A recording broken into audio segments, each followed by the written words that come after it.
Si hay algo que nosotros los seres humanos caídos rechazamos, es la gracia de Dios. La gracia se presenta en contra de toda expectativa humana. De principio a fin, la Biblia se trata de cómo Dios muestra su gracia para pecadores que merecen la condenación eterna. Dios quiere dar a conocerse como un Dios de gracia. Dios, el Padre, nos dice el apóstol Pedro en 1 Pedro 5, que es el Dios de toda gracia. Dios, el Espíritu Santo, es el Espíritu de gracia, según Hebreos capítulo 10. Y Cristo Jesús, Él es la fuente de toda gracia. Y todas las esperanzas de la humanidad descansan sobre la gracia del Señor Jesús. Hechos capítulo 15. La gracia, mis hermanos, explicaba un escritor, que es el hacha puesta en la raíz de todas las pretensiones y logros personales que tú y yo valoramos. Esa es la gracia de Dios. Por eso el hombre caído, la mujer caída, el hombre y la mujer sin Cristo rechazan la gracia de Dios, no quieren la gracia de Dios. Porque la gracia lo que hace es cortar de la raíz todas las pretensiones de bondad, de generosidad, de cualquier cosa buena que nosotros creamos que somos. La gracia arranca todos los logros, porque no importa qué tan alto has llegado en la vida ante los ojos del mundo, tú necesitas también la gracia de Dios. No importa qué tan educado eres, tú necesitas la gracia de Dios. No importa qué tan buen padre hayas sido, tú necesitas la gracia de Dios. La gracia de Dios no solo es para los arruinados y viles y pobres y menospreciables del mundo. La gracia de Dios es para los que se consideran sabios y se consideran que todo lo tienen y todo lo pueden. Y Dios, mis hermanos amados, pone la gracia como un tema central en toda la Biblia para cortar de raíz cualquier esfuerzo humano de salvación, para cortar de raíz cualquier mérito humano para lograr el favor de Dios. La gracia, mis amados hermanos, es el centro mismo de toda la Biblia. Un escritor de siglos pasados lo puso en estas palabras: el centro mismo de toda la Biblia es la doctrina de la gracia de Dios. La gracia de Dios que no depende de nada de lo que hay en el hombre o en la mujer, sino que es absolutamente inmerecida. Ese es el centro de toda la Biblia, mis hermanos. Y otro teólogo explica que en el Nuevo Testamento, gracia es una palabra de central importancia. De hecho, dice él, es la palabra clave del cristianismo, la palabra gracia. Correctamente entendida, esta palabra contiene en sí misma toda la teología del Nuevo Testamento. ¿Quieres entender el cristianismo? Entiende qué es la gracia. Y entiende que Dios es un Dios de toda gracia. ¿Qué es la gracia de Dios, mis hermanos? ¿Cómo podemos definir la gracia de Dios? La gracia de Dios es un favor inmerecido, es un regalo inmerecido que un superior derrama sobre un inferior. La gracia de Dios es una disposición bondadosa que lleva a cabo actos de bondad hacia quienes merecen recibir pura condenación y juicio. Está este grupo de personas aquí que lo único que merece es juicio eterno porque han ofendido a un Dios eterno. Y Dios no les da ese juicio y esa condenación eterna, sino que los hace sus hijos y los recibe con Él por medio de Cristo. Un regalo inmerecido, un favor inmerecido. La gracia de Dios, escribió otra persona, es el amor de Dios mostrado a los desagradables, la paz de Dios dada a quienes no tienen reposo. Y lo maravilloso de todo, mis hermanos, es que Dios no ha estado obligado a mostrar esa gracia. Él lo hace por su pura bondad. Es una decisión que Él toma de mostrar esa gracia. Voluntariamente la muestra para ti y para mí. No hay nada en nosotros, como lo dice Pablo en Romanos capítulo 3, que pueda verse con ojos de favor y de misericordia. Nada. Ni que soy un buen empleado, pastor, ni que eres un buen empleado. Ni que soy un buen empleador, pastor, tampoco. Ni que eres un buen hijo, ni que eres un buen padre. No hay nada en tu vida que pueda verse con ojos de favor. Nada. Entonces, lo que Dios hace es mostrar su gracia. Y hermanos, por la eternidad, por toda la eternidad, vamos a estar alabando a Dios por su gracia. Por su gracia mostrada en Cristo. Y Pablo, el apóstol Pablo, estaba conmovido por la gracia de Dios. Literalmente este hombre estaba capturado por la gracia de Dios. Miren cómo él habla de su vida en 1 Timoteo capítulo 1, versículo 12. Acompáñenme ahí, por favor. 5 versículos que están llenos de tanta verdad, mis hermanos. 1 Timoteo 1, 12 al 17.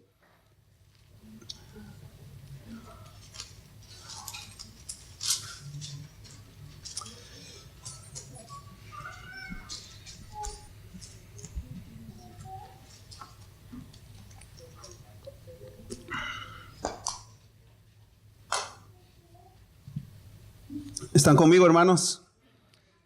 Dice 1 Timoteo 1:12, doy gracias al que me fortaleció, a Cristo Jesús, nuestro Señor, porque me tuvo por fiel poniéndome en el ministerio, habiendo yo sido antes blasfemo, perseguidor e injuriador, mas fui recibido a misericordia, porque lo hice por ignorancia en incredulidad.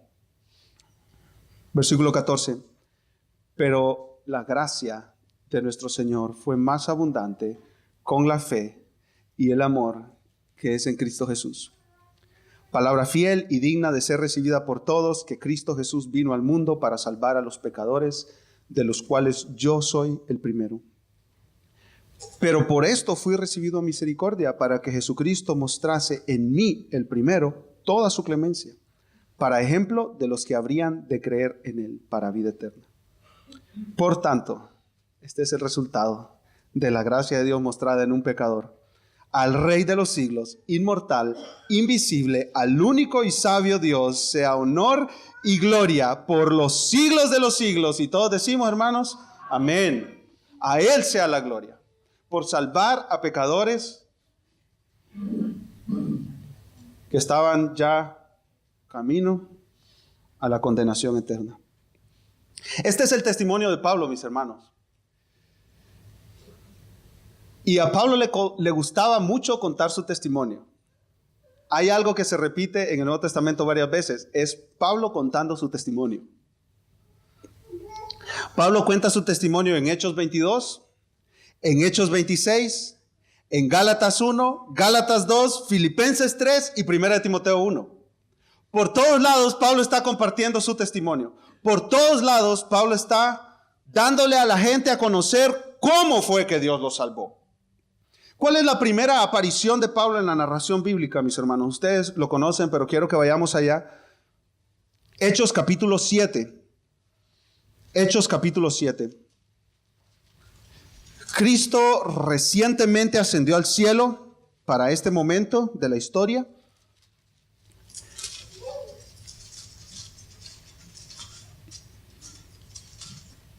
Y los discípulos de Jesús quedaron en Jerusalén, recibieron el Espíritu Santo, empezaron a predicar el Evangelio, muchas personas empezaron a convertirse, de manera que se empezó a tambalear, empezó a temblar el imperio romano. Un imperio, hermanos, el más poderoso de la tierra en ese momento, empezó a temblar por el mensaje del Evangelio.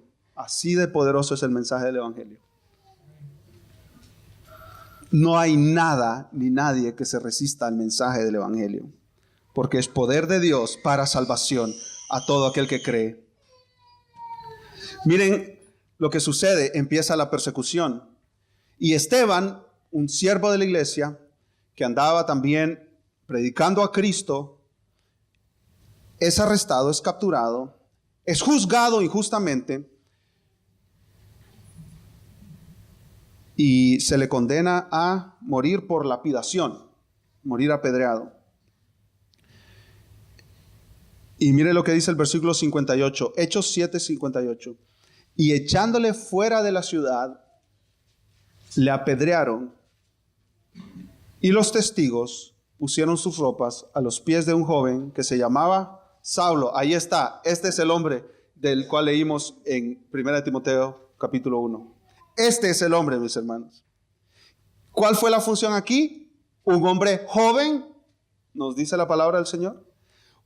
¿Cuál fue la función de él ahí? Tomar las ropas de Esteban.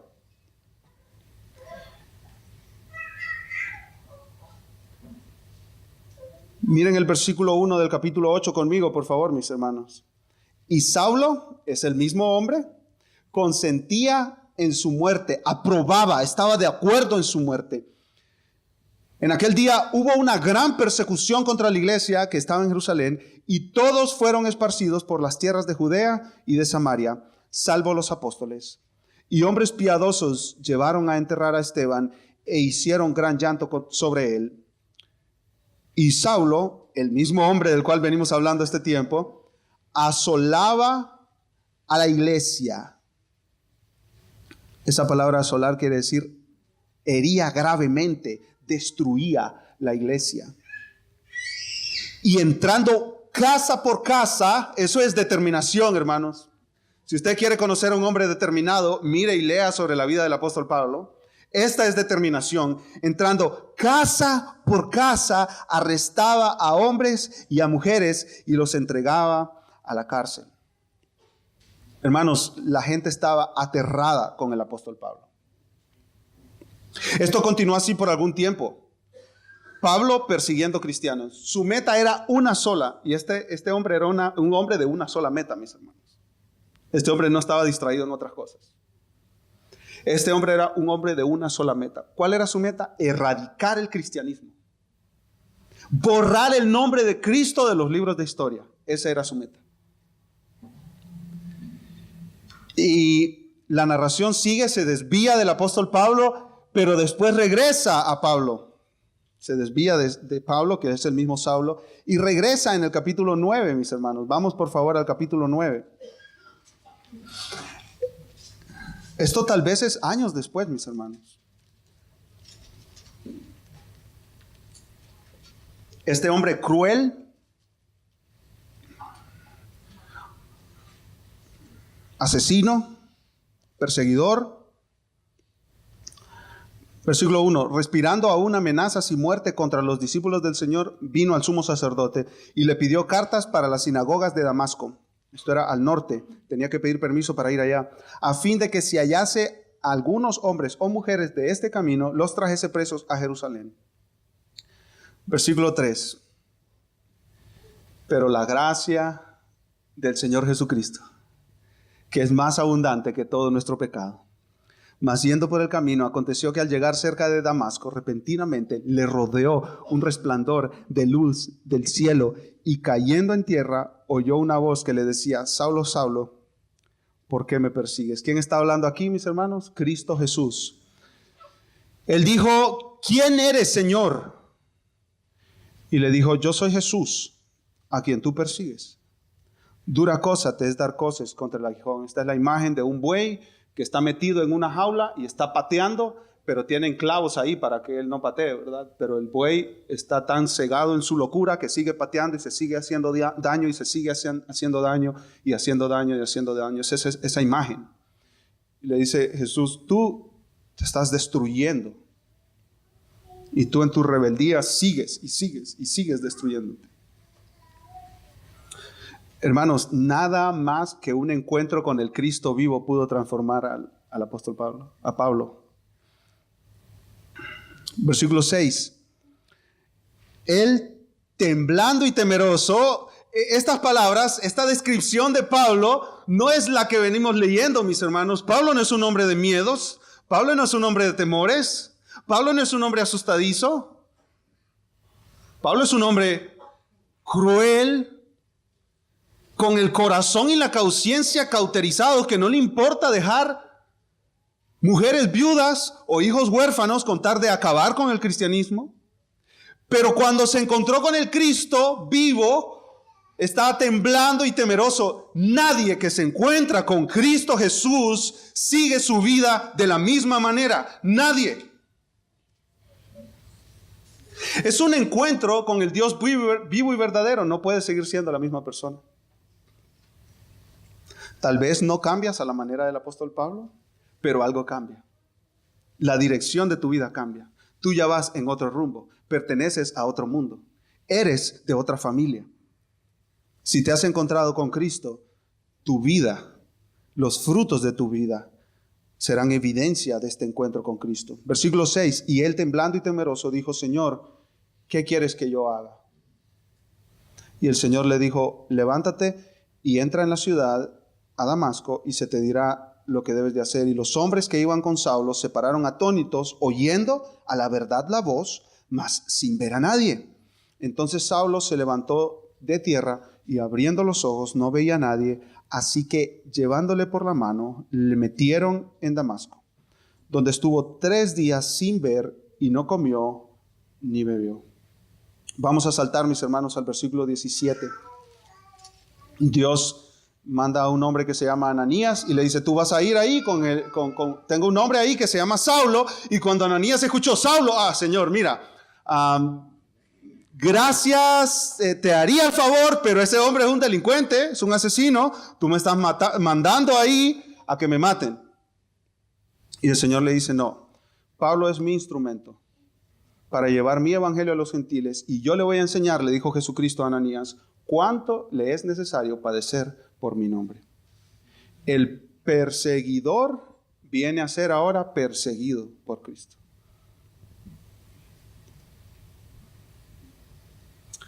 Miren el versículo 17. Fue entonces Ananías y entró en la casa, y poniendo sobre él las manos, dijo: hermano Saulo, el Señor Jesús, que se te apareció en el camino por donde venías, me ha enviado para que recibas la vista y seas lleno del Espíritu Santo. Y al momento le cayeron de los ojos como escamas, y recibió al instante la vista, y levantándose fue bautizado.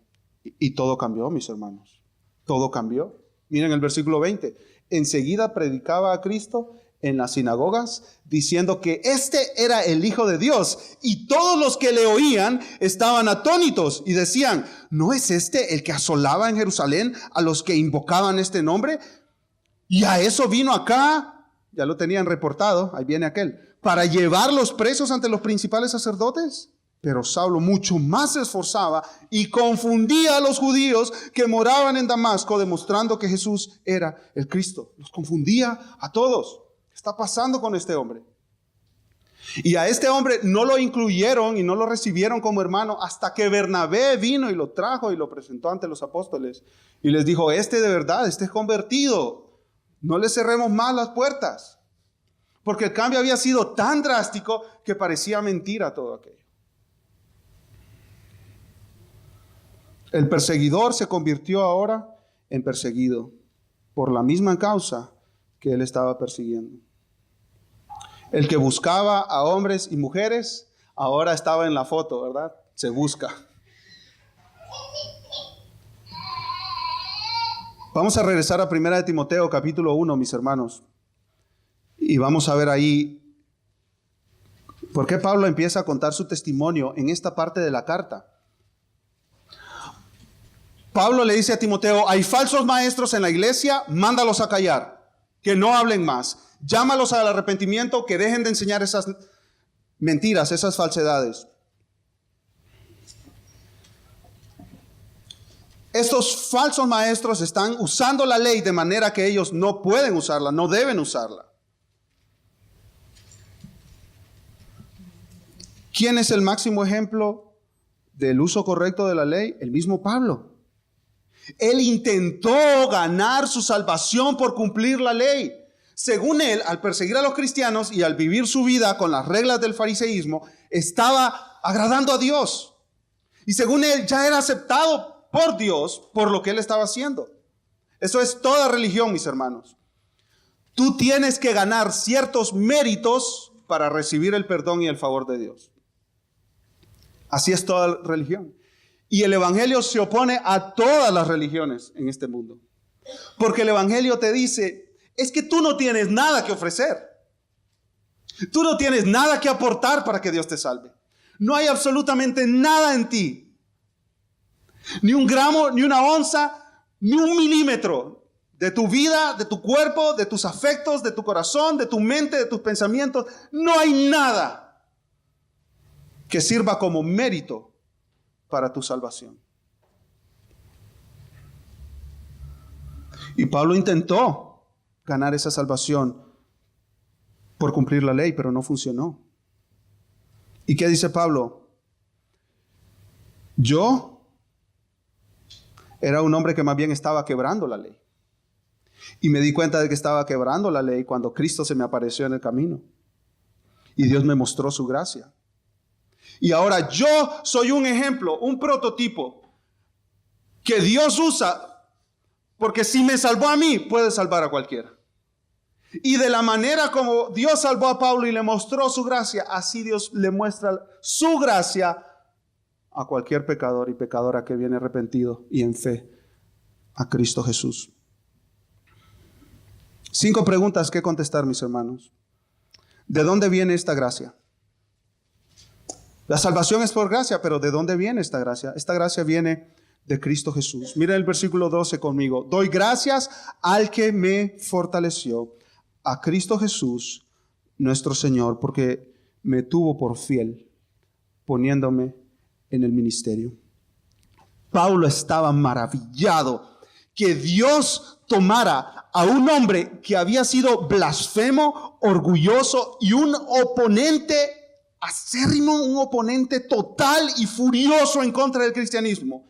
Pablo estaba maravillado que Dios hubiera tomado a ese hombre y lo hubiera hecho su siervo. Me apartó para este ministerio. La palabra ministerio ahí, diaconía, este servicio de llevar el evangelio a los gentiles.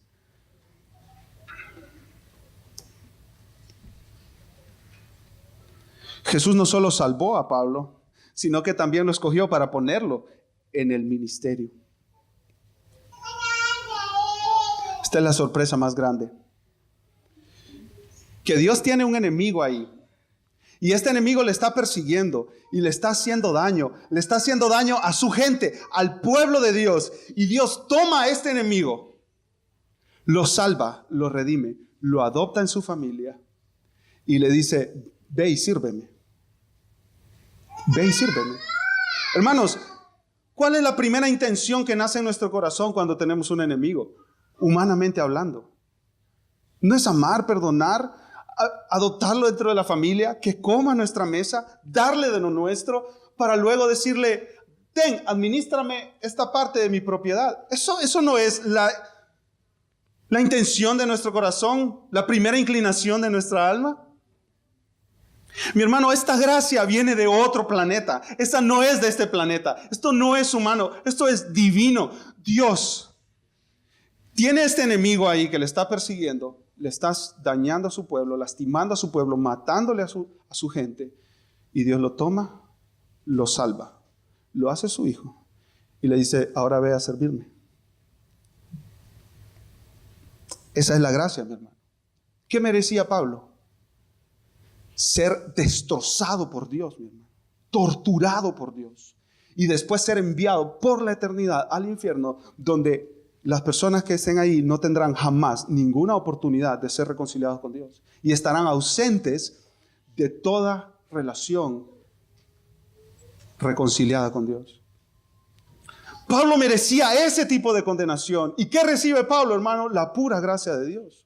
No porque había algo en Pablo que era digno de recibir esa gracia. No había nada en Pablo que fuera digno de recibir esa gracia. pero Dios se la dio, mi hermano, mi hermana. ¿Quién necesita esa gracia? La segunda pregunta. La gracia viene de Cristo. ¿Y quién la necesita? Ah, sí, pastor, sí. Pecadores como Pablo. Dice, Pablo era un sinvergüenza. ¿Sí?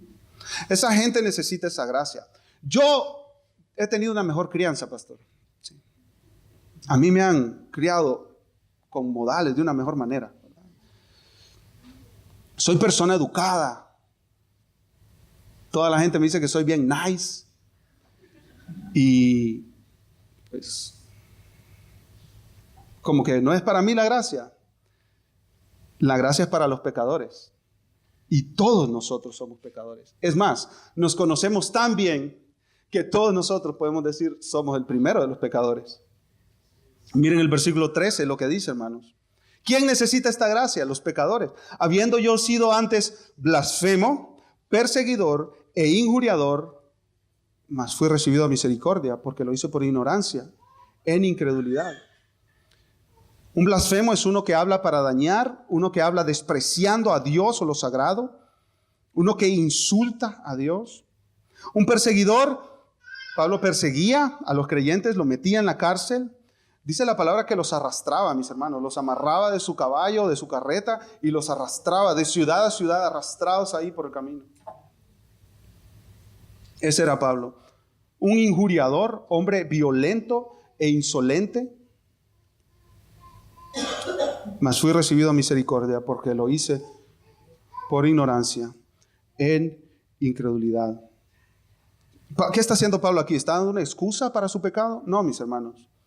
Él solo está diciendo lo siguiente. Yo no era como los fariseos que sí entendían el mensaje del evangelio y lo rechazaban. Sino yo creía genuinamente, engañado, pero creía que estaba sirviendo a Dios. En mi ignorancia yo creía que estaba sirviendo a Dios.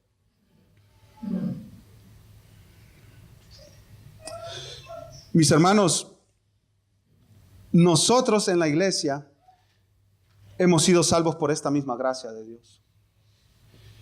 Y aquí debemos aplicar este mensaje a nuestra congregación. Todos nosotros tenemos diferentes trasfondos de donde Dios nos ha salvado. ¿No es así, mis hermanos?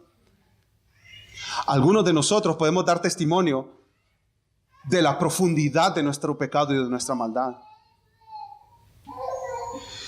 Y si Dios nos ha salvado, mis hermanos, de diferentes trasfondos, estamos llamados a mostrar gracia unos con otros.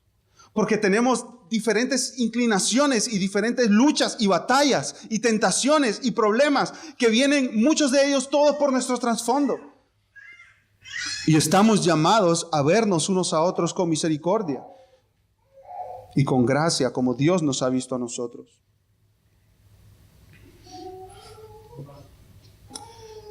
El cristianismo y la iglesia local está compuesta de todo tipo de pecadores, mi hermano, con todo tipo de debilidades y todo tipo de trasfondos.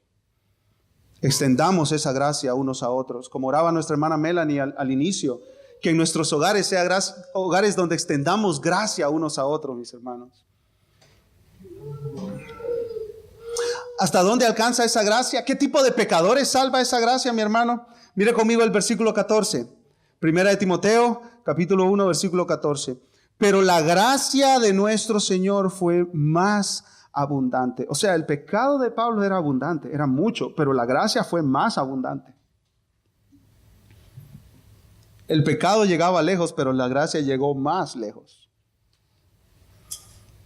La gracia de nuestro Señor fue más abundante por la fe y el amor que es en Cristo Jesús.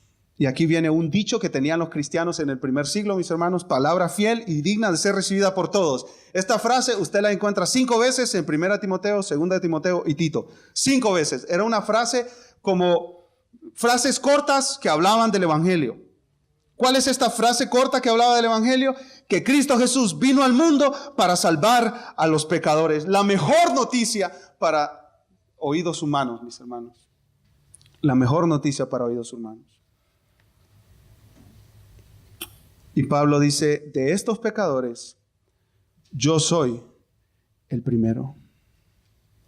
Donde hay mucho pecado, necesitas mucha gracia. Y en Cristo, mis hermanos, Donde el pecado abunda, sobreabunda la gracia.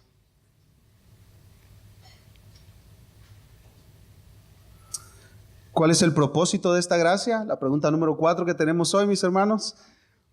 La gracia mostrada a una persona sirve como ejemplo a otros. Versículo 16. Pero por esto fui recibido a misericordia, para que Jesucristo mostrase en mí, el primero, toda su clemencia, para ejemplo de los que habrían de creer en Él para vida eterna. ¿Por qué Dios salvó a Pablo, mis hermanos? Porque Él quería salvar al peor de los pecadores. ¿Y por qué Dios te salvó a ti, mi hermano? Porque en su gracia Él decidió salvarte por su pura misericordia, no por algo bueno que haya visto en ti, para usarte como ejemplo a aquellos que no le conocen. De manera que si Dios te salvó a ti, Él puede con cualquiera. Si Dios salvó a Pablo, Dios puede salvar a cualquier otra persona. No hay caso perdido para Cristo. No hay caso perdido en el Evangelio. A veces conversando con algunos de ustedes, escucho, no, es que este familiar, no, es que este es caso especial, pastor. ¿Sí? Dios es experto en casos especiales, hermano. Dios es experto en casos especiales. No hay corazón que esté tan endurecido que Dios no pueda quebrar con el poder de su evangelio y redimir y salvar. ¿Y cuál es nuestra respuesta ante esa gracia, mi hermano, mi hermana? Adoración a Dios. Versículo 17. Por tanto, como consecuencia, al Rey de los siglos, inmortal, invisible, al único y sabio Dios, sea honor y gloria por los siglos de los siglos. Amén. Dios nos salva, pecadores que merecemos solo condenación eterna, para ser adorados por los siglos, mis hermanos. Los ángeles miran y se sorprenden de esa maravillosa gracia demostrada a seres humanos pecadores como tú y como yo. Los demonios, los ángeles caídos, están excluidos de recibir esta gracia. No la reciben, porque Dios ha decidido que ellos no la reciban. Y quienes se rebelaron, de los ángeles que se rebelaron en contra de Dios, van por la eternidad al castigo eterno. Pero Dios, de los seres humanos, como tú y como yo, ha tenido compasión y envió a su Hijo para buscar y salvar lo que se había perdido.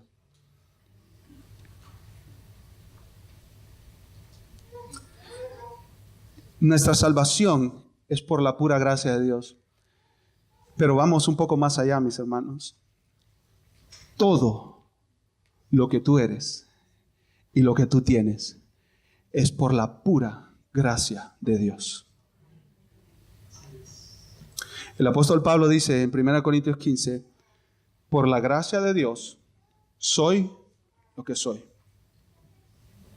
Por la gracia de Dios soy lo que soy. ¿Tienes hijos que están viviendo ordenadamente? Es por la gracia de Dios, mi hermano. ¿Tú estás en el Evangelio? Es por la gracia de Dios. ¿Tienes un techo sobre tu cabeza? Es por la gracia de Dios. ¿Tienes zapatos en tus pies? Es por la gracia de Dios. El aire que tú respiras es por la gracia de Dios. Y los pulmones Dios te los dio por su gracia y están funcionando por su pura gracia. Y Pablo incluye aquí la enfermedad también, porque Pablo estaba enfermo y estuvo enfermo hasta el momento de su muerte, mi hermano. Y dice Pablo, por la gracia de Dios soy lo que soy. Y la enfermedad en muchos casos, mi hermano, es pura gracia de Dios también. La situación que estás pasando, mi hermano, Dios en su gracia la ha preparado para hacer algo en tu vida. Porque la obra que Él comenzó la perfeccionará hasta el día de Cristo. Todo en tu vida es una muestra de la gracia de Dios, mi hermano. Todo. ¿Le sientes sabor a los alimentos en tu paladar? Eso es la gracia de Dios, mi hermano. Eso es la gracia de Dios. ¿Recibiste el último pago de tu empleador? Eso es la gracia de Dios, mi hermano. Es la gracia de Dios sobre tu vida. ¿Y tú necesitas la gracia de Dios? En los días donde te fue mal, donde te fue de la patada, donde pecaste, donde ofendiste a alguien, donde trataste mal a tu esposa. Necesitas la gracia de Dios. Y al final del día, tu vida no depende de lo que tú hiciste ese día, porque si de eso dependiera, tú vas al infierno por la eternidad. Tu vida depende al final del día de la gracia de Dios. Si tuviste un mal día, tú necesitas la gracia de Dios. Y si tuviste un buen día, también necesitas la gracia de Dios, mi hermano. Si no trataste mal a tu esposa, sino que le llevaste un ramo de flores. Si tuviste el devocional con tus hijos. No te creas que ahí no necesitas la gracia de Dios.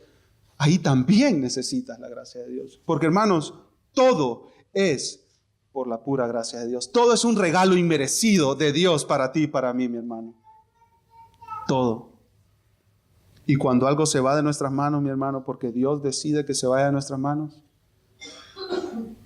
eso es por la gracia de Dios también. Porque Dios en su gracia, Él está llevando a cabo su plan. Y su plan es glorificar su nombre a través de su Hijo Jesucristo por la eternidad. Y en ese plan nosotros estamos, mi hermano, siendo beneficiarios de la pura gracia de Dios. Yo no conozco perfectamente tu trasfondo, mi hermano, tu pecado, tu maldad, lo profundo que es tu pecado, lo profunda que es tu maldad, o lo muy bien que te hayas portado, o lo muy bien que te hayas conducido en tu vida. Yo no conozco tal vez los más íntimos detalles, pero ¿sabes qué? Dios sí los conoce perfectamente. Y su gracia sobreabunda. Así que hay perdón para el pecador. Hay libertad de la culpa para aquel que está atrapado en la culpa y en la condenación por su maldad, por su pecado. Porque donde abundó el pecado, sobreabundó la gracia. Vamos a orar. Padre, gracias, Señor, por tu Hijo Jesucristo. Gracias, Señor, por la obra de Jesús en la cruz. Gracias, Señor, porque tú salvas a pecadores que merecen solamente la condenación eterna, que merecen solamente el ser castigados por toda la eternidad. Gracias, Señor, porque tú salvas pecadores, hombres y mujeres que estábamos caminando a la destrucción eterna. Te damos toda la gloria y todo el honor a ti, Señor, no por nuestros méritos, sino por los méritos de Cristo Jesús solamente. Tal vez hay alguien aquí en este momento que todavía no se ha arrepentido de sus pecados, sino que no ha confiado en Cristo Jesús para salvación. Yo quiero hablarte a ti hoy. Tal vez tú piensas que tu pecado es profundo, o tal vez tú piensas que tu pecado no merece tan grave condenación. No importa dónde tú estés, tú necesitas un redentor, tú necesitas un salvador. Y ese salvador y ese redentor es Cristo Jesús. Ese salvador y ese redentor es el que murió en la cruz. Y la Biblia dice que si tú te arrepientes de tus pecados y crees en Jesús, tú no serás condenado. Recibe hoy el regalo de la gracia de Dios. Dile a Dios en una oración: Dios, yo reconozco mi maldad, reconozco mi pecado, y te pido hoy que tú me perdones. Me arrepiento de toda mi rebeldía contra ti y recibo por fe el regalo de la salvación en Cristo.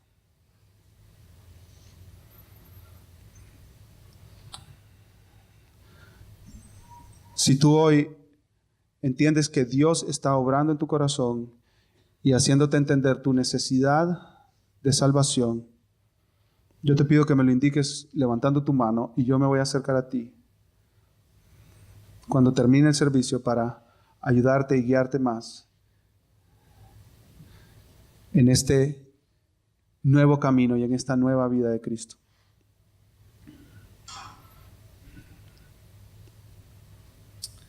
Vamos a orar. Padre, gracias, Señor, por tu amor y fidelidad para con nosotros.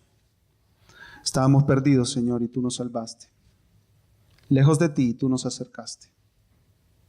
Y ahora celebramos con gozo, Señor, esa gracia que ha cubierto todos nuestros pecados. En el nombre de Cristo Jesús. Amén. Amén.